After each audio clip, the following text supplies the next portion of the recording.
পৃথিবীর মধ্যে সবচেয়ে দামি জায়গা আল্লাহর ঘর মসজিদে বসে সবচেয়ে দামি কিতাব কুরআনুল কারীমের মজলিসে কুরআনুল কারীমের তাফসিরে এই দামি একটি পর্বে আমাদেরকে বসার তৌফিক দান করেছেন। এজন্য রব্বে কারীমের দরবারে শুকরিয়া আদায় করি, আলহামদুলিল্লাহ। ধারাবাহিকভাবে আমরা কুরআনুল কারীমের আল্লাহ রব্বুল আলামিনের বাণীগুলো ব্যাখ্যা বিশ্লেষণ করে করে শুনছিলাম। আমাদের ধারাবাহিক আলোচনায় আজকের আয়াত নাম্বার 159 থেকে আমরা আজকে আলোচনা করব। আল্লাহ চাহে তো 4-5 আয়াত নিয়ে আজকে আমরা আলোচনা করার চেষ্টা করব। এই আয়াতগুলোর মধ্যে আল্লাহ তাআলা আমাদের প্রত্যেকের জন্য আমাদের জন্য যে বাণীগুলো, যে মেসেজ, যে বার্তা দিয়েছেন এগুলো বুঝার এবং সেই অনুযায়ী আল্লাহ তাআলা আমাদেরকে আমল করার তৌফিক দান করুন। আরবি তারিখ অনুযায়ী আজকে 27 তারিখ শেষ হয়ে 28 তারিখ কিন্তু শুরু হয়ে গেল। আজকের রজনী এবং কালকের দিন হলো 28 তারিখ, 28 জিলকদ। এরপরে হলো 29 জিলকদ, কালকে মঙ্গলবার রাত এবং বুধবার দিন 29। এই 29-এ চাঁদ উঠে গেলে এরপরের দিনেই হলো জিলহজের প্রথম তারিখ। একটি বিষয় আমরা মোটামুটি যারা তাফসীরে নিয়মিত বসি, উলামা ইকরামের মজমায় যাই, তারা এই বিষয়টা জানি যে আরবিতে হিসাব নিকাশ দিনের শুরু হয় সন্ধ্যাবেলা। সন্ধ্যা থেকেই তারিখ শুরু হয়ে যায়। এজন্য জিলহজ আসার আগে আমাদের যে একটা গুরুত্বপূর্ণ আমল আছে, আমরা সবাই মোটামুটি পালন করার চেষ্টা করি, সেটা হলো চুল, নখ, মোচ, শরীরের অবাঞ্ছিত পশম ইত্যাদি যা আছে এই সবগুলো জিলহজের চাঁদ ওঠার আগে কেটে ফেলা। জিলহজের চাঁদ ওঠার আগে কি করা? কেটে ফেলা এবং কোরবানির আগ পর্যন্ত আর না কাটা। তো এই আমলটা যদি আমাদের করতে হয় তাহলে আরবি তারিখ সম্পর্কে স্বচ্ছ ধারণা লাগবে।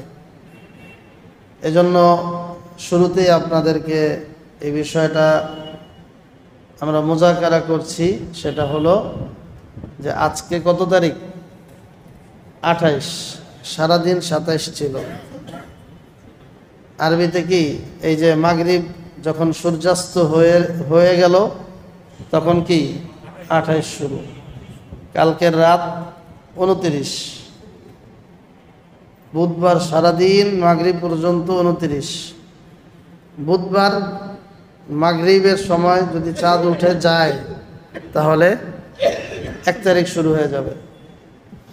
এজন্য বুধবার বিকাল পর্যন্ত না পিছিয়ে এর আগেই আমরা আমাদের প্রয়োজনীয় যে প্রস্তুতি এগুলো আমরা গ্রহণ করব ইনশাআল্লাহ। জিলহজ মাস আসলে আমাদের আরেকটি গুরুত্বপূর্ণ করণীয় হলো যে এই মাসের রোজাগুলো রাখা, যদি সম্ভব হয়। প্রথম দশকের প্রতিদিন রোজা রাখা। 8 তারিখ পর্যন্ত রোজা রাখলে প্রত্যেক দিন রোজায় 1 বছরের নেকি হবে। আর 9 তারিখে রোজা রাখলে এই 1 রোজায় 2 বছরের লাভ। 1 রোজায় 2 বছরের লাভ। জিলহজের চাঁদ উঠলেই আল্লাহ রসুল বলেছেন যে আল্লাহ তাআলার কাছে জিলহজের এই 10 দিন আমল করা এটা আল্লাহর কাছে সবচেয়ে প্রিয় আমল। এই দিনগুলোতে তোমরা বেশি বেশি তাহলিল, লা ইলাহা ইল্লাল্লাহ, বেশি বেশি লা ইলাহা ইল্লাল্লাহ পড়বা, ও তাহমিদ এবং আলহামদুলিল্লাহ আলহামদুলিল্লাহ এগুলো পড়বা, ও তাকবীর এবং আল্লাহু আকবার, এই বিভিন্ন নামের জিকির বেশি বেশি করা। তাহলে আমরা ইনশাআল্লাহ আল্লাহ চাহে তো রোজা রাখার চেষ্টা করব, বেশি বেশি জিকির আজকার করব। এবং জিলহজের 9 তারিখ চলে আসলে তাকবীরে তাশরিকের আমল আছে, যে 9 তারিখ ফজর থেকে 13 তারিখ আসর পর্যন্ত তাকবীরে তাশরিক এর আমল করা। আল্লাহু আকবার, আল্লাহু আকবার, লা ইলাহা ইল্লাল্লাহু আল্লাহু আকবার, আল্লাহু আকবার ওয়ালিল্লাহিল হামদ। তো আমরা ইনশাআল্লাহ এরপর 10 তারিখ যদি পেয়ে যাই, আল্লাহ যাদেরকে সামর্থ্য দিয়েছেন তারা কোরবানি করব। তো এই আমলগুলো যেন আমরা করতে পারি, আল্লাহ তাআলা আমাদের সবাইকে তৌফিক দান করুন। আজকের যে আলোচ্য আয়াত, প্রথম আয়াতে আল্লাহ রাব্বুল আলামিন কিছু বিধর্মীদের, বেঈমান আহলে কিতাব যারা ছিল তাদের সমালোচনা করেছেন, তাদের উপরে লানত, অভিশাপ এর কথা ঘোষণা করেছেন। আল্লাহ বলেন, ইন্নাল্লাযীনা ইয়াকতুমুনা মা আনজালনা মিনাল বায়িনাতি ওয়াল হুদা মিন বা'দি মা বায়্যানাহু লিন-নাসি ফিল কিতাব উলাইকা ইয়ালআনুহুমুল্লাহু ওয়া ইয়ালআনুহুমুল লাঈনুন। আল্লাহ তাআলার পক্ষ থেকে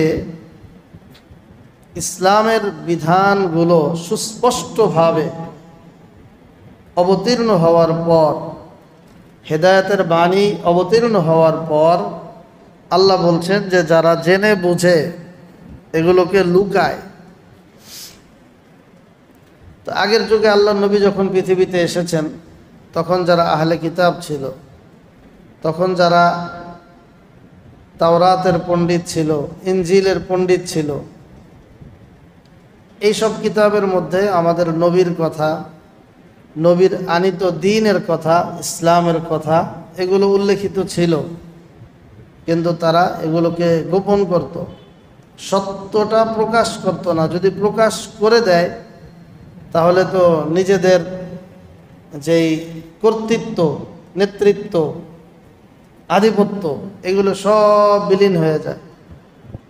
তো আল্লাহ তাআলা যারা এগুলো প্রকাশ করত না তাদের সমালোচনা করেছেন, যে যারা আল্লাহর পক্ষ থেকে সুস্পষ্ট বিধান আসার পূর্বেও পরেও, আল্লাহ অবতীর্ণ করার পরেও যারা এই সুস্পষ্ট বাণী এবং হেদায়েতের কথা প্রকাশ না করে গোপন করে।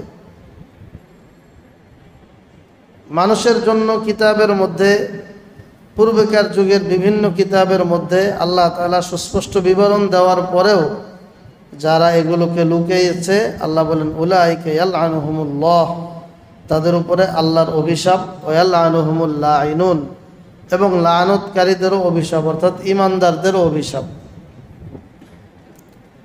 ইল্লাল্লাযীনা তাবু ওয়া আসলাহু ওয়া বায়্যানু, তবে সেই সমস্ত আহলে কিতাবদের মধ্যে যারা তওবা করেছে, নিজেকে নিজের পাপের সংশোধন করেছে এবং যা কিছু লুকিয়েছিল নবী সম্পর্কে, দ্বীন সম্পর্কে, ইসলাম সম্পর্কে, এগুলো যারা প্রকাশ করে দিয়েছে, আল্লাহ বলেন ফাউলাইকা আতুবু আলাইহিম, আমি তাদেরকে, তাদের তওবাকে কবুল করব। ওয়া আনাত তাওয়াবুর রহিম, এবং আমি আল্লাহ তাআলা তওবা কবুলকারী এবং আমি দয়াশীল। ইন্নাল্লাযীনা কাফারু ওয়া মাতু ওয়া হুম কুফফারুন, আরেক শ্রেণী আছে যারা আল্লাহ তাআলার আইন, বিধান, কোরআন, সুন্নাহ নবীর আনিত দিন এগুলোকে অস্বীকার করে, কুফরি করে এবং কুফরি অবস্থায় মারা যায়, তো তাদের উপরেও আল্লাহর লানত, ফেরেশতাদের লানত, সব মানুষের লানত।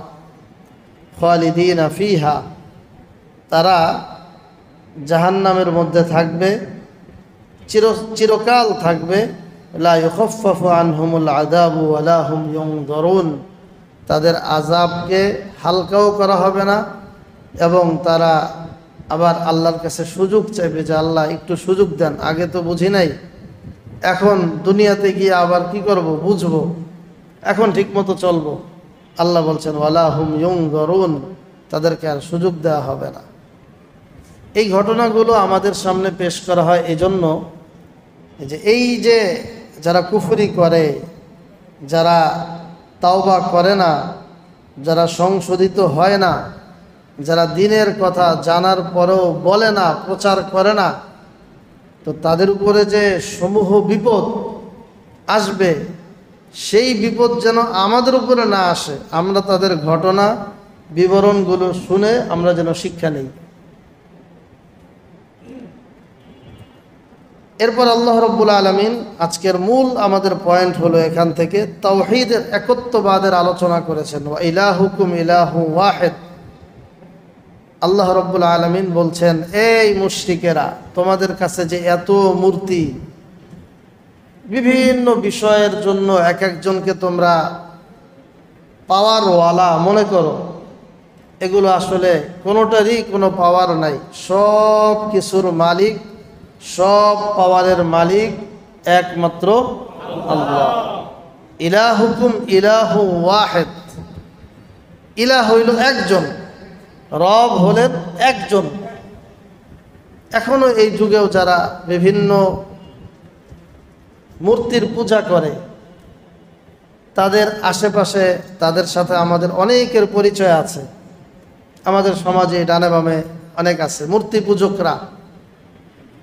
তো এরা বিভিন্ন সময় বিভিন্ন বস্তুর পূজা করে, এটাকেই তারা ইলাহ বলে, তাদের খোদা, তাদের রব, তাদের পাওয়ারের মালিক নাকি সে। এজন্য বাংলা একটা কথা আছে, 12 মাসে 13 পূজা, 12 মাসে 13 পূজা।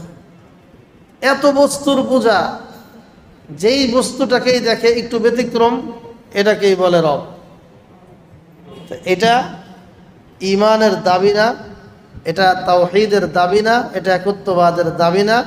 এই শিরিক, এটা তাওহীদের সাথে মুখালিফ। এজন্য আল্লাহ বলছেন ইলাহুকুম ইলাহু ওয়াহিদ লা ইলাহা ইল্লা হুয়া, আল্লাহ তাআলা ছাড়া আর কোনো ইলাহ নেই। আর রহমানুর রহিম, আল্লাহ তাআলা হলেন পরম করুণাময়, অসীম দয়ালু। রহমান, আল্লাহ তাআলার মাঝে অনেক দয়া।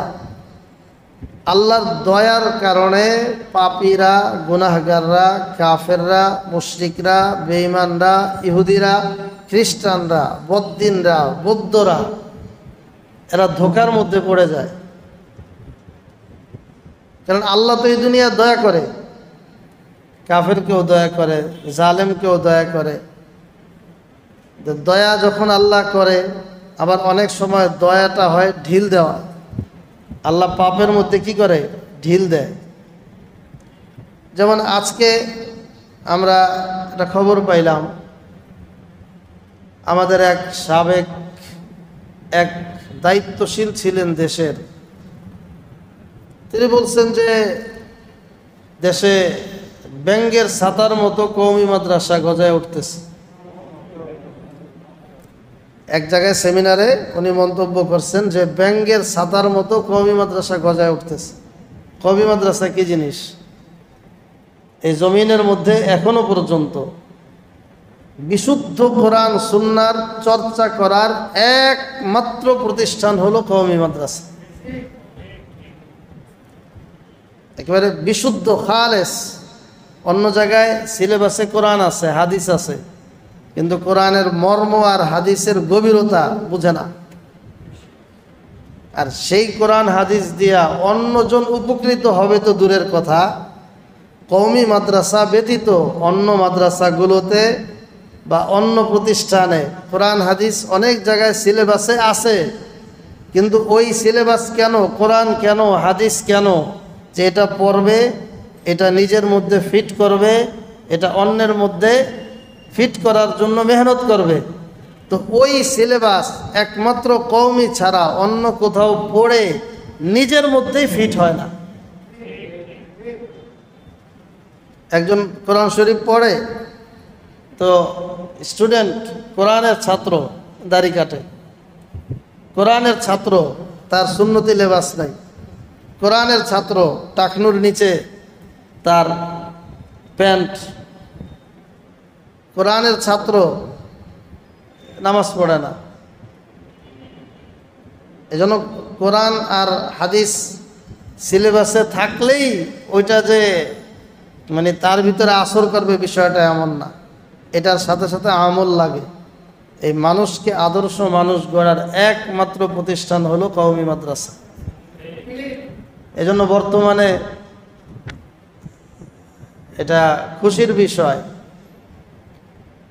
স্কুলে সারা দেশের একেবারে মফস্বল পর্যায়ে আপনারা যাদের বাড়ি ঘর দেশ গ্রামের খোঁজ খবর নিয়ে দেখেন, আমাদের কথাগুলো সত্য না আমরা এমনিতেই বলি। স্কুলগুলোতে ছাত্র নাই, বই ফ্রি, নাস্তা ফ্রি, বেতন ফ্রি, সব ফ্রি, কিন্তু সচেতন অভিভাবক শুধু শহরের না গ্রামের সচেতন অভিভাবকও এখন স্কুলে বাচ্চা দিচ্ছে না। স্কুলের পাশেই নুরানি মাদ্রাসা, ওখানে পড়তে বেতনও লাগে, বই টাকা দিয়ে কিনতে হয়, কড়াকড়ি নিয়মের মধ্যে থাকতে হয়, ওখানে প্রচুর পরিমাণ ছাত্র। এটা সারা দেশের চিত্র এখন। কেন হচ্ছে? প্রত্যেকটা গার্ডিয়ান, আমি আজকে একটা বড় প্রতিষ্ঠানে গেছিলাম, দেশের বড় একটা শিক্ষা প্রতিষ্ঠান, একজন দায়িত্বশীলের সাথে কথা বলেছি, উনি ওই জায়গায় চাকরি করে। মানে যাওয়ার পরেই আমাকে জিজ্ঞাসা করলো যে হুজুর, ভালো কওমি মহিলা মাদ্রাসা কোথায় আছে? আমি বললাম, কেন? আমার মেয়েকে কওমি মাদ্রাসায় পড়াবো। আমার মেয়েকে কওমি মাদ্রাসায় পড়াবো। ওনার বাসার লোকেশন বললো যে আমার এই লোকেশনের আশেপাশে হুজুর ভালো প্রতিষ্ঠান কোথায় আছে। সে কিন্তু কওমি ব্যাকগ্রাউন্ডের না, সে একটা ভিন্ন প্রতিষ্ঠানে চাকরি করে, কিন্তু সেও আজকের কথা এটা। তা আলহামদুলিল্লাহ, এই মাদ্রাসাগুলোকে একজন বলছিল এটা নাকি ব্যাঙের ছাতার মতো গজায় উঠতেছে, আরও খারাপ মন্তব্য করছে। কওমি মাদ্রাসা হলো জঙ্গি প্রজনন কেন্দ্র, নাউজুবিল্লাহ। আল্লাহর কি রহমত, আল্লাহর এই দয়া, আল্লাহর এই মেহরবানি। আজকে শুনলাম উনি যে মেহমানখানায় আছে, ওই জায়গায় বাথরুমে পড়ে মাথা ফাইটা গেছে। বাথরুমে পড়ে কি হয়ে গেছে? মাথা ফাইটা গেছে। তো এর কেউ মাথা ফাড়ায় নাই, এমনি ফাটছে। এজন্য এই যে মাথা, এই মাথা দিয়ে যদি সবসময় চিন্তা হয় কোরআনের বিরুদ্ধে, কওমি মাদ্রাসার বিরুদ্ধে কথা বলা মানে কোরআনের বিরুদ্ধে কথা বলা। কওমি মাদ্রাসা পাইলট বানানো শিখায় না, কওমি মাদ্রাসা বিমান বানানো শিখায় না, কওমি মাদ্রাসা ডাক্তার হওয়া শিখায় না, এটা মেডিকেল ইউনিভার্সিটি না, এটা বুয়েট না যেখানে সায়েন্স শিখাবে। এটা হইল কোরআনের প্রতিষ্ঠান। এটার বিরোধিতা করা মানে কি? কোরআনের বিরোধিতা করা।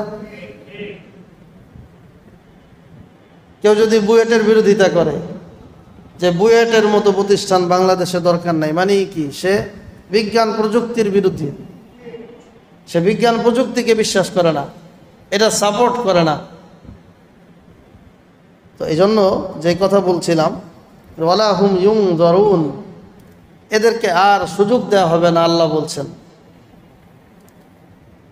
এরপর মূল কথা যেটা, লা ইলাহা ইল্লাহু আর রহমানুর রহিম, যে জায়গায় মানুষ ধোঁকা খায় সে জায়গায় হলো এই দুনিয়ায় আল্লাহর নিয়ম হলো আল্লাহ কাফেরকে খাওয়ায়, মুশরিককে খাওয়ায়, বেঈমানকে খাওয়ায়, জালেমকে খাওয়ায়। যেই মুখ দিয়ে আল্লাহর বিপক্ষে কথা বলে ওই মুখেও আল্লাহ খাবার তুলে দেন।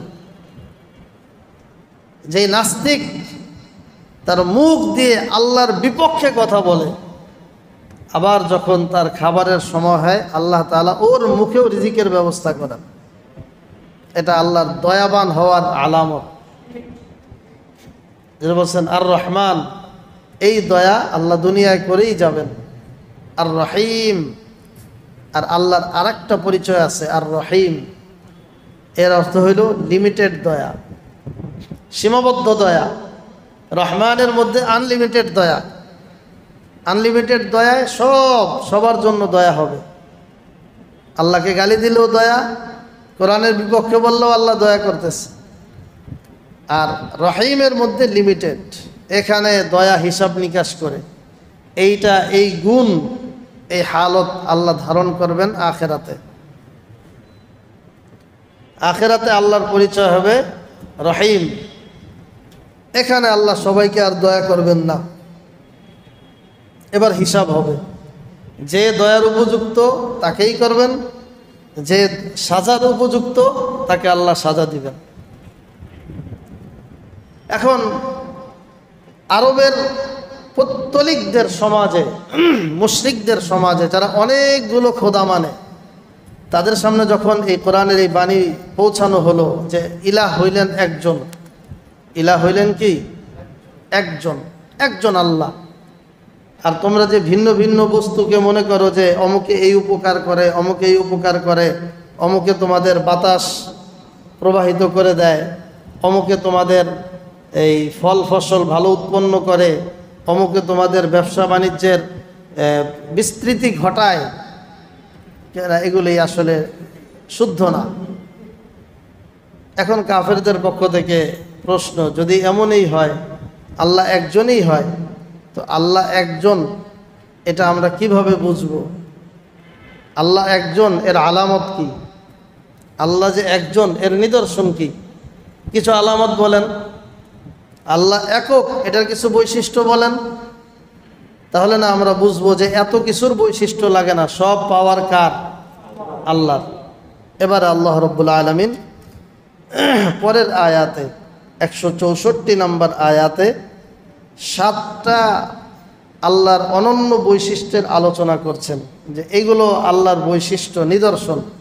এগুলো দেখে বিবেকবান মানুষের বোঝা দরকার যে আল্লাহ রব্বুল আলামিন এক, আল্লাহ একক, আল্লাহ একজন, আল্লাহর কোনো শরীক নাই।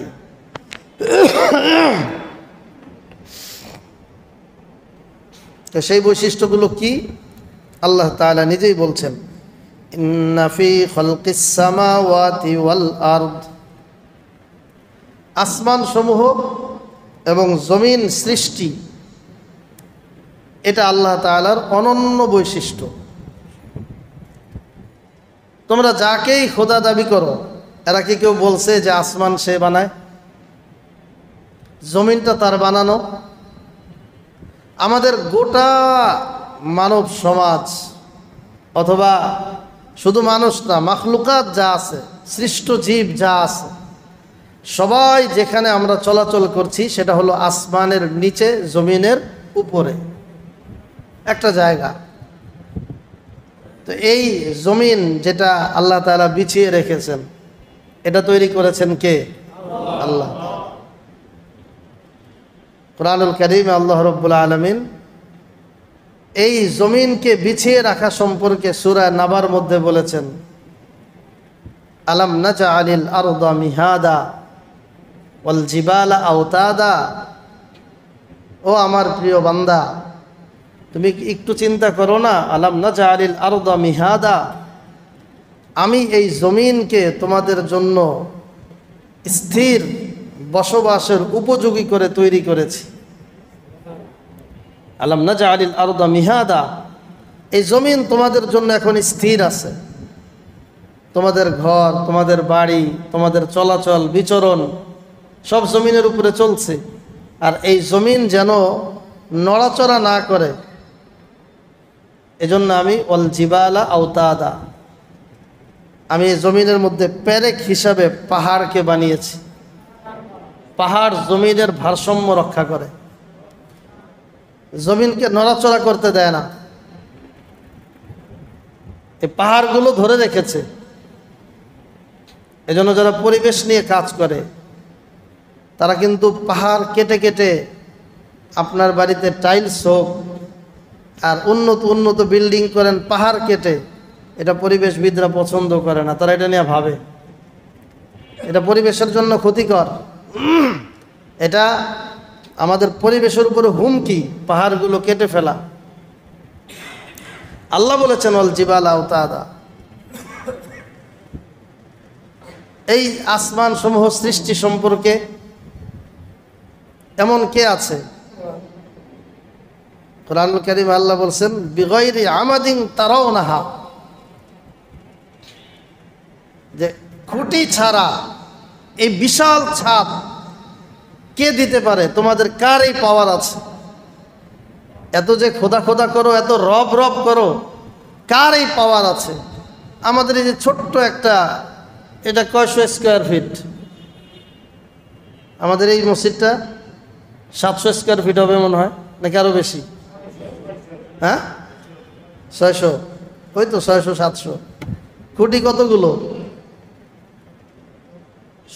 12টা না 16টা? 12টা কমপক্ষে আছে। এতটুকু ছাদকে ধরে রাখার জন্য খুঁটি দিতে হচ্ছে। আর আল্লাহ রব্বুল আলামিন, একটু কল্পনা করেন তো, এই বিশাল আকাশ কত বড়, সেই প্রশ্নের উত্তর আমাদের এই চোখ এখনো দিতে পারে না। কত বড়! এখন বলবেন চোখ পারে না, বিজ্ঞানীরা পারে না, তারাও পারে না। এখনো পর্যন্ত আকাশের বিশালতার সঠিক খবর, সুনিশ্চিত খবর কেউ দিতে পারছে না। বিজ্ঞানীদের তথ্য চেঞ্জ হয় শুধু, আগে একটা বলে পরে আর একটা বলে, 10 বছর আগে একটা বলে 10 বছর পরে ওটা পাল্টায় দেয়। গবেষণা চলছে। এই বিশাল আকাশ আল্লাহ বলছেন। তাহলে এই যে আমি যে একক রব, এটা বুঝার প্রথম লক্ষণ হলো আসমান আর জমিনের দিকে তাকাও। কার এই পাওয়ার আছে পানির মধ্যে এই জমিনটাকে টিকায় রাখা, এত বিশাল ভারী ভারী তোমাদের বাড়ি ঘর ইত্যাদিকে নিয়ে? এরপর আল্লাহ বলছেন ইখতিলাফিল লাইলি ওয়ান নাহার, রাত দিনের পরিবর্তন, দিন আসে রাত যায়, রাত আসে দিন যায়, এই যে সিস্টেম, এটা কে করে? তোমাদের কোন খোদা আছে এই কাজটা করে? কার পাওয়ার আছে? আমি একমাত্র আল্লাহ ছাড়া। এটা ওদের জবাব না, এটা আমাদের, আমরা যারা আছে, আমাদের ঈমান মজবুতের জন্য এগুলো বোঝা দরকার, একটু ফিকির করা দরকার। আল্লাহ আয়াতের শেষে বলেছেন লা আয়াতিল লিকাউমি ইয়াকিলুন, 7টা আল্লাহর নিদর্শনের কথা বলে আল্লাহ বলছেন এর মধ্যে এই আমার এই আমলগুলো, এই জিনিসগুলোর মধ্যে নিদর্শন আছে। লা আয়াতিন লিকাউমি ইয়াকিলুন, যাদের বিবেক আছে তাদের জন্য এখান থেকে শিক্ষণীয়। তা আমরা যারা বিবেকবান, তা আপনি এক একটা পয়েন্ট চিন্তা করেন। একটা প্রথম পয়েন্ট আল্লাহ বললেন আসমান এবং জমিন এটি বানিয়েছেন এবং টিকিয়ে রেখেছেন একমাত্র আল্লাহ রব্বুল আলামিন, এখানে কারো কোনো মাতবরি চলে না। এরপর ইখতিলাফুল লাইলি ওয়ান নাহার, রাত দিনের পরিবর্তন, মানে এই সমস্ত নেয়ামতগুলো আমাদের কাছে এত সহজ, কমন, ইজি এবং সস্তা, ফ্রি, যে কারণে এটা যে একটা নেয়ামত এটাই আমাদের তাসাউর, কল্পনায় আসে না। যদি এমন হতো যে 24 ঘন্টাই দিন, দুপুরবেলা যেই পরিমাণ গরম থাকে এই পরিমাণ গরম যদি 24 ঘন্টা থাকতো, আপনি ঘুমাইতেন কিভাবে? রেস্ট নিতেন কিভাবে? আবার যদি রাতের অন্ধকার ফুল টাইমেই থাকতো, তাহলে কিছু মানুষ আছে রাত হইলেই ভয় পায়, তারা তো জীবনে হাসি দেওয়ার সময় পাইতো না, ভয়ে ভয়ে তার জীবন শেষ হয়ে যেত। এই যে রাতের কাজ, দিনের কাজ, কুরআনুল কারীমে আল্লাহ বলেন ইউলিজুল লাইলা ফিন নাহার ওয়া ইউলিজুন নাহারা ফিল লাইল। আল্লাহ রাতকে দিনের মধ্যে ঢুকায় দেয়, দিনকে রাতের মধ্যে ঢুকায় দেয়। এখন আমরা ফজরের নামাজ পড়ি 4:40-এ। দেখেন এই যে 4:40, এরপরেই দিন। আগে আমরা কিছুদিন আগেও ফজর পড়েছি 5:40 না, খালি 6:30। তাহলে আল্লাহ তাআলা ওই দিনটাকে ওই দিক দিয়ে ধাক্কায়া রাত্রের মধ্যে ঢুকায়া 6:30 থেকে 6টা, 5:30, 5টা, 4:30, 4:40 পর্যন্ত না ঠেকাইছে। এটা দিন বানায় দিছে সবগুলিরে। রাত 4:40-এর পরে মানে আরও আগে শেষ। এইদিকে যে সন্ধ্যা হয়, আমরা আসরের নামাজ, মাগরিবের নামাজ এখন পড়ি কয়টায়? পড়তে পড়তে প্রায় 7টা বেজে যায়। কিছুদিন আগেও এশার নামাজ পড়ছি আমরা 7:30টায়। মাগরিব পড়তাম আমরা 5টা, কি বলে 5:30, 5:45। তো এখন এই যে আল্লাহ তাআলা দিনকে লম্বা করে রাতের মধ্যে ঢুকায় দিছে। এটা আল্লাহ তাআলার একটা নিজাম, সিস্টেম। সব জায়গায় আবার এই পরিমাণ না। আরেক জায়গায় গিয়ে দেখবেন সময়ের একটু কম আছে, বেশি আছে। তো আল্লাহ বলছেন এই যে আমি করি, প্রত্যেকটা এলাকা ভিত্তিক রাত বানাই, দিন বানাই, এমন পাওয়ার আর কার আছে? কোন মূর্তির আছে? কোন খোদার আছে? তোদের কোন রবের আছে? যাদের সাথে শরিক করস আল্লাহর সাথে, এমন কার পাওয়ার আছে যে সে রাতকে দিন বানাবে, দিনকে রাত বানাবে? 3 নাম্বার আল্লাহ বলছেন ওয়াল ফুলকিল্লাতি তাজরি ফিল বাহরি বিমা ইয়ানফাউন নাস। ওই জাহাজগুলো যেগুলো সমুদ্রের মধ্যে বিচরণ করে, যার দ্বারা মানুষের উপকার হয়, এই জাহাজগুলো কে চালায়? এই জাহাজগুলো পানির মধ্যে ভাসমান কে রাখে? পানির মধ্যে তো আমরা সামান্য একটা জিনিস রাখলে এটা ডুবে যায়। এই মোবাইল পানির মধ্যে রাখলে থাকবে না ডুবে যাবে? আপনার ঘড়ি রাখলে থাকবে না ডুবে যাবে? কিন্তু এই যে বিশাল এই এমন হাজার হাজার লাখ লাখ মোবাইল যেই জাহাজে আসতেছে, ওই জাহাজ তো ডুবে না, তাই না? এই যে এসি আসতেছে, ফ্যান আসতেছে, ভারী ভারী বিষয়গুলো আসতেছে, এগুলো তো ডুবছে না। আল্লাহ বলছেন জল ফুলকিল্লাতি তাজরি ফিল বাহরি বিমা ইয়ানফাউন নাস। এই যে জাহাজ, এখন আমরা জাহাজ নিয়ে গর্ব করি, বিভিন্ন নতুন নতুন জাহাজ আসতেছে, উন্নত থেকে উন্নত।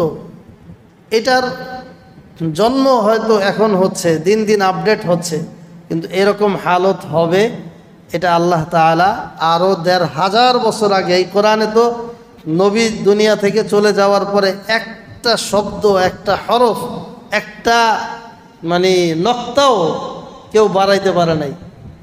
তো সেই এত আগে কি ঘটবে সামনে, কিভাবে ঘটবে, সবগুলো আল্লাহ তাআলা কোরআনুল কারীমের মধ্যে আল্লাহর অনন্য বৈশিষ্ট্য হিসাবে আল্লাহ উল্লেখ করেছেন এবং বলে দিচ্ছেন বিমা ইয়ানফাউন নাস। এই সমুদ্রে জাহাজ চলবে যার দ্বারা মানুষের উপকার হবে। এক্সপোর্ট ইম্পোর্টের ব্যবসায় এই যে মানুষের উপকার হচ্ছে, আমরা অর্ডার দিলে মাল চলে আসে। আপনি চায়না গিয়ে মাল সাথে করে তো আনা লাগতেছে না, জাপান থেকে মাল, আরে যাওয়াও তো লাগে না, এখান থেকে অর্ডার করবেন, মেসেজ করবেন, মাল চলে আসতেছে জাহাজে করে। তো এই জাহাজটাকে কে ধরে রাখে? পবিত্র কোরআনুল কারীমের সূরা শূরা এর মধ্যে আল্লাহ রাব্বুল আলামিন বলেন অমিন আয়াতিহিল জাওয়ারি ফিল বাহরি কাল আ'লাম ইন ইয়াশা ইউসকিনির রিহা ফায়াযলালনা রাওয়াকিদা আলা যহরি। আল্লাহ নিদর্শনের মধ্যে একটা হলো যে আল্লাহ তাআলা সমুদ্রের মাঝে জাহাজকে চালান। আল্লাহ নিজেই বলছেন ইয়াশা ইউসকিনির রিহা ফায়াযলালনা রাওয়াকিদা আলা যহরি, যদি আল্লাহ তাআলা বাতাস এবং বাতাসের গতিকে থামায় দেন তাহলে ওই জাহাজ সমুদ্রের পিঠে আর চলবে না, এটা ঠাই দাঁড়িয়ে থাকবে, এটার বিচরণ বন্ধ হয়ে যাবে, চলাচল বন্ধ হয়ে যাবে। এই ভারী জিনিস চলার এই যে অবস্থা, এটা আল্লাহ তাআলাই তৈরি করেন। এই মানে গভীর সমুদ্রে লক্ষ লক্ষ টন পণ্যবাহী জাহাজ ভাসিয়ে রাখার পাওয়ার আল্লাহ ছাড়া কোন খোদার আছে, কোন মূর্তির আছে? যে মূর্তির নিজেই তো পানিতে গেলে ভাসা থাকতে পারে না। ওরে যখন পানিতে ফেলানো হয়, ওর পাওয়ার থাকলে ভাসা থাকতো। মানুষকে ভাসাবে তো দূরের কথা, জাহাজকে ভাসাবে তো দূরের কথা, ও নিজে ভেসে থাকুক, এটা কি ও পারে? তো আল্লাহ তাআলা বলছেন এই যে জাহাজগুলো আমি চালাই, যেটা মানুষের কল্যাণে ব্যবহৃত হয়, এটা হলো আমি যে একক রব, একক খোদা, এর একটা নিদর্শন। তিনটা গেল। এরপর আল্লাহ বলছেন ওয়ামা আনজালাল্লাহু মিনাস সামাই মিন মাইন ফাআহইয়া বিহিল আরদা বা'দা মাউতিহা। আসমান থেকে আল্লাহ যে পানি বর্ষণ করেন, যে বৃষ্টি বর্ষণ করেন, ফাআহইয়া বিহিল আরদা বা'দা মাউতিহা, এরপরে মৃত জমিনকে আবার সতেজ করেন, অনুর্বর জমিকে উর্বর করেন। বৃষ্টির পানি দিয়ে এই জমিনটা উর্বর হয়। আমাদের নদীমাতৃক দেশে হয়তো আমরা খাল, নদী, বিল ইত্যাদি থেকে স্যালো মেশিন লাগায়া কিছু ক্ষেত, কিছু জমিতে আমরা পানি দিতে পারি, কিন্তু সারা পৃথিবী তো এমন না। সারা পৃথিবী নদীমাতৃক না। পৃথিবীর অনেক দেশে আছে আমাদের মতো এমন হাতের নাগালে পানি পাওয়া যায় না। আপনার সৌদি আরবেই যান, আমাদের সহজ জায়গা, যেটা উদাহরণের সবচেয়ে কমন জায়গা, আমরা যেমন একটু পাইপটা নিচে দিলেই পানি পেয়ে যাই, ওখানে তারা পানি পায় না। সাগরের পানিগুলোকে শোধন করে এরপরে মানুষকে খাওয়াইতে হয়। আমাদের এই সাধারণ লাইনের পানি এগুলোর চেয়ে ওখানে বোতলজাত পানির ব্যবহার প্রচলন বেশি। পানি অ্যাভেলেবেল না, আমাদের কাছে অ্যাভেলেবেল। বিশাল মরুভূমি, হাজার হাজার মানে একর জুড়ে মরুভূমির মধ্যে যে চাষাবাদ হচ্ছে, এখানে আপনাকে পানি দিবে কে? বোতলজাত পানি কিনে কিনে এরপরে আপনি চাষ করবেন নাকি? বোতলের পানি কিনে এই সবজির বাগান আর খেজুরের বাগান আর বিভিন্ন বাগান করা সম্ভব? তাদের একমাত্র আসার জায়গা হলো বৃষ্টি। আল্লাহ বলছেন ফাআনজালনা বিহিল মা ওমা আনজালাল্লাহু মিনাস সামাই মিন মা ফাআহইয়া বিহিল আরদা বা'দা মাউতিহা। একেবারে জমিন যখন বেশি শক্ত হয়ে যায়, আমরাও বৃষ্টির অপেক্ষা করি, কেন বৃষ্টি আসে না? আল্লাহ বলছেন আমি যে বৃষ্টি দেই, ওয়া আনজালনা মিনাস সামাই মাআম বিকদার, পরিমিত বৃষ্টি দেই।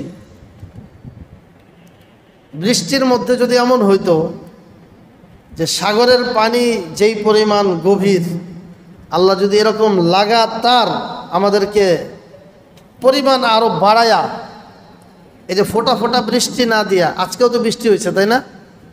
এমন বৃষ্টি হয় আমাদের জন্য যেটা সহনীয়, মজাদার। মাঝে মাঝে একটু মুষলধারে বৃষ্টি ফল ফসলের জন্য দরকার হয়, হয়তো আমরা মনে করি যে বৃষ্টি বেশি হইল কেন, কিন্তু আবার যাদের পানি প্রয়োজন তারা খুব খুশি হয়। এইটাই যদি আল্লাহ অনেক বেশি দিতেন,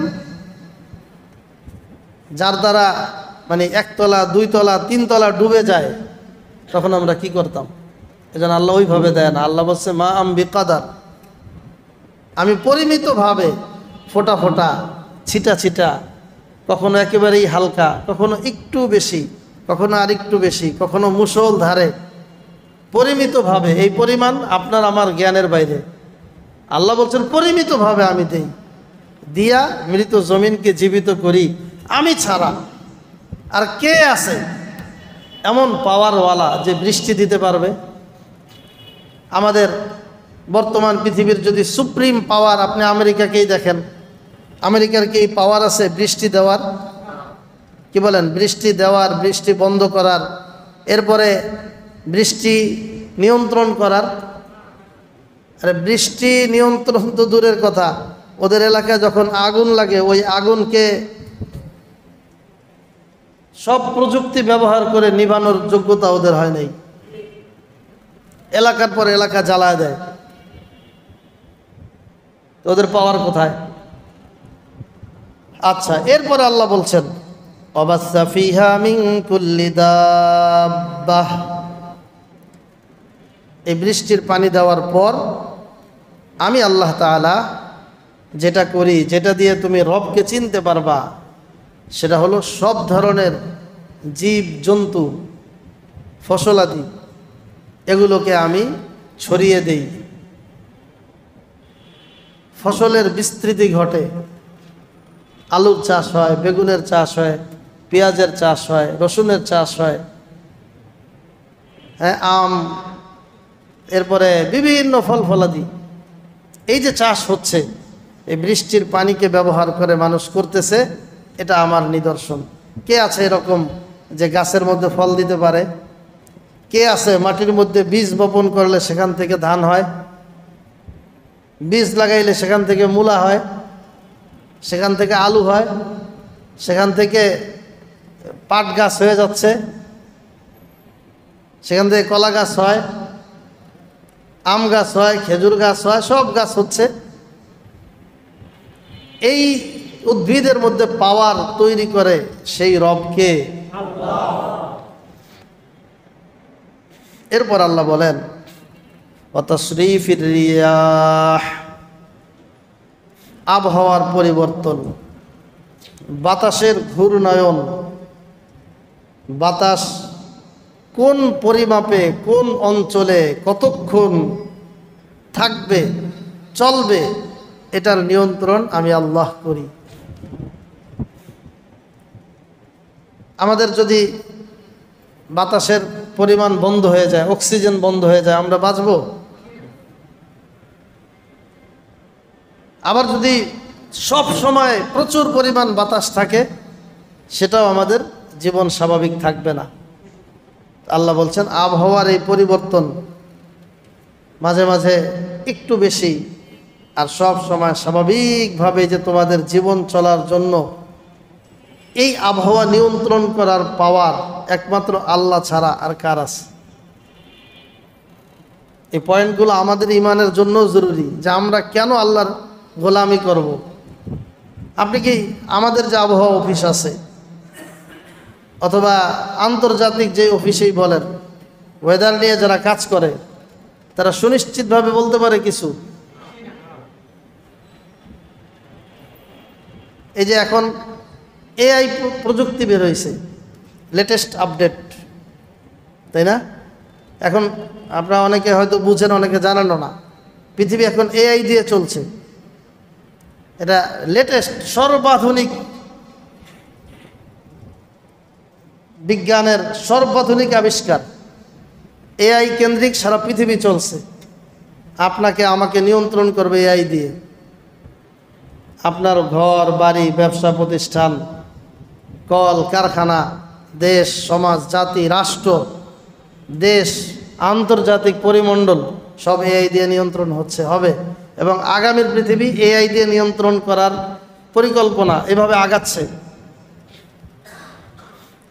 এটা প্রযুক্তির সর্বশেষ আপডেট। আমি গত এই 2-3 দিন আগে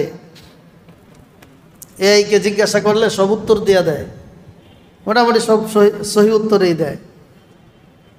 বাইরে প্রচুর বৃষ্টি হচ্ছে, আমি জামা ভিজে মসজিদ থেকে বাসায় গেছি, গিয়া এআইকে জিজ্ঞাসা করলাম যে লালবাগের বর্তমান অবস্থা কি। বলে যে আজকে এখানকার আবহাওয়া ভালো থাকবে, বৃষ্টির কোনো সম্ভাবনা নেই। যখন বাইরে বৃষ্টি চলতেছে, বাইরে বৃষ্টি চলছে, আমি নিজে ভিজে গিয়া পরীক্ষা করার জন্য দিছি যে এআই এত মানুষের কাছে প্রিয়। কুরআনুল কারীমে আল্লাহ রাব্বুল আলামিন বলেছেন, ইন্নাল্লাহা ইনদাহু ইলমুস সাআহ ওয়া ইউনাজ্জিলুল গায়স। 5টা বিষয় এমন আছে আল্লাহ ছাড়া কেউ জানে না। সেটা আবহাওয়া যত আপডেট গবেষণা হোক, আপনার এআই কেন আরও কিছু যদি পৃথিবীতে আসে, এই 5 বিষয় আল্লাহ বলেছেন কেউ জানবেন একমাত্র আমার হাতে। কিয়ামত কবে হবে কোনো এআই ধরতে পারবে না। ওয়া ইউনাজ্জিলুল গায়স, বৃষ্টি কখন হবে, কি পরিমাণ হবে, এটা কেউ বলতে পারবে না। হ্যাঁ, এরা কি বলে, মেশিন, এরপরে প্রযুক্তি যখন হচ্ছে, ঘটে যাচ্ছে, শুরু হয়ে যায়, অথবা শুরু হওয়ার পরিবেশ তৈরি হয়ে গেছে, কাজ শুরু, তখন সে বলতে পারে আগামী 1 মাস পরে কি হবে, এটা কোনো প্রযুক্তি এখনো বলতে পারবে না।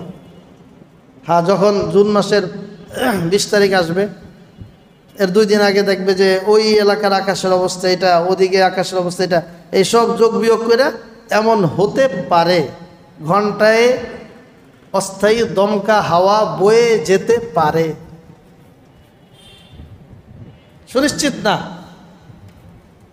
আল্লাহ তাআলা বলছেন ওয়া তাসরিফির রিয়াহ, এই যে আবহাওয়ার গতিবিধি, নিয়ন্ত্রণ, পরিবেশ পরিস্থিতি, কখন কোথায় কি পরিমাণ কতটুকু বাতাসের গতি থাকবে, এটা জানেন একমাত্র আল্লাহ। এজন্য আমরা প্রযুক্তিকে ব্যবহার করব, আমরাও ব্যবহার করি, আমাদের বিভিন্ন কাজে ব্যবহার করি, তবে এমন কাজে না যেটা আল্লাহর সাথে শিরক হয়। আল্লাহর পাওয়ার, ক্ষমতা, রুবুবিয়ত, একচ্ছত্র মালিকানার মধ্যে ঢুকে যায়, এরকম কোনো কাজে না। আচ্ছা, এরপর আল্লাহ বলছেন ওয়াসসাহাবিল মুসাখখারি বাইনাস সামাই ওয়াল আরদ, আসমান জমিনের মাঝে এই যে মেঘমালা, এটা আল্লাহ তাআলার নিয়ন্ত্রণেই এগুলো পরিচালিত হয়। আল্লাহর নিয়ন্ত্রণেই মেঘমালা পরিচালিত হয়। আপনি দেখবেন এখানে বৃষ্টি আছে, একটু পরে বৃষ্টি নাই। লম্বা জার্নিতে হয়তো খেয়াল করেছেন, আপনি ঢাকা থেকে যশোর গেলেন, এই রাস্তা হয়ে দেখবেন যে যাত্রাবাড়ি দিক দিয়ে পুস্তকগুলা পার হয়েছেন, মোটামুটি ভালো বৃষ্টি। একটু আগাইছেন, ওই ধলেশ্বরী সেতু শ্রীনগরের দিকে গেছেন, কোনো বৃষ্টি নেই। পদ্মা সেতু যেতেছেন, হালকা হালকা বৃষ্টি। ওই ভাঙ্গা পর্যন্ত গেছেন, এদিকে রৌদ্র। আবার খুলনা গেছেন, রাস্তা সব পানিতে ভিজা শেষ। যশোর গিয়ে দেখেন আবার রোদ। এই একটু পর পরেই চেঞ্জ। এটা কোনো প্রযুক্তি বিজ্ঞান পুরাটার চিত্র একই সাথে নির্ভুল বলতে পারবে না, এটা বলতে পারেন একমাত্র আল্লাহ। বলছেন ওয়াসসাহাবিল মুসাখখারি বাইনাস সামাই ওয়াল আরদ, আসমান জমিনের মাঝে কোথায় কখন কিভাবে মেঘমালা পরিচালিত হবে, কোথায় কি ঘটবে, কোথায় বৃষ্টি হবে, কিভাবে হবে, এটার নিয়ন্ত্রণ একমাত্র কার হাতে? তাহলে এই যে বিষয়গুলো, এগুলো বলে আল্লাহ বলছেন লাআয়াতিন, এগুলোর মধ্যে নিদর্শন রয়েছে লিকাউমি ইয়াকিলুন, যারা বিবেকবান, যাদেরকে আমি আল্লাহ বিবেক দিয়েছি। তাহলে কয়টা জিনিস পাইলাম? আল্লাহ তাআলার নিদর্শন, অনন্য নিদর্শনের একটা হলো, আবার একটু আমরা মোজাকারা করি, আসমান জমিনের সৃষ্টি। আসমান জমিনের এই সৃষ্টির পাওয়ার আল্লাহ ছাড়া কারোই নাই। কেউ জমিনকে বানাইতে পারবে না, বানানোর দাবিও করে নাই। আসমান বানাইতে পারবে না, বানানোর দাবিও করে নাই। এটা কার? আল্লাহ। 2 নম্বর, ওয়াখতিলাফিল লাইলি ওয়ান নাহার, রাত দিনের আবর্তন পরিবর্তন, রাত দিনের সৃষ্টি, এটা কার সৃষ্টি? একমাত্র আল্লাহর। 3 নাম্বার অল ফুলকিল্লাতি তাজরি ফিল বাহরি বিমা ইয়ানফাউন নাস, বিশাল বিশাল ভারী ভারী হাজার হাজার টন বিশিষ্ট জাহাজ গভীর সমুদ্রে পরিচালিত হয়। এই পরিচালনার যোগ্যতা একমাত্র কার? আল্লাহর। আল্লাহর হুকুমেই এগুলো পরিচালিত হয়। 4 ওমা আনজালাল্লাহু মিনাস সামাই মিন মাইন ফাআহইয়া বিহিল আরদা বা'দা মাউতিহা, আসমান থেকে বৃষ্টি বর্ষণ করে মৃত জমিনকে আবার সজীব করার, উর্বর করার এই পাওয়ার একমাত্র কার? আল্লাহর। 5 নাম্বার অবাসসা ফিহা মিন কুল্লি দাব্বাহ, এই জমিনের মধ্যে উদ্ভিদ, ফল, ফসল, এগুলোর সব কিছু উৎপন্ন করার পাওয়ার একমাত্র কার? আল্লাহর। 5টা গেল। 6 ওয়া তাসরিফির রিয়াহ, আবহাওয়া এর নিয়ন্ত্রণ, বাতাসের নিয়ন্ত্রণের পাওয়ার একমাত্র কার? আল্লাহর।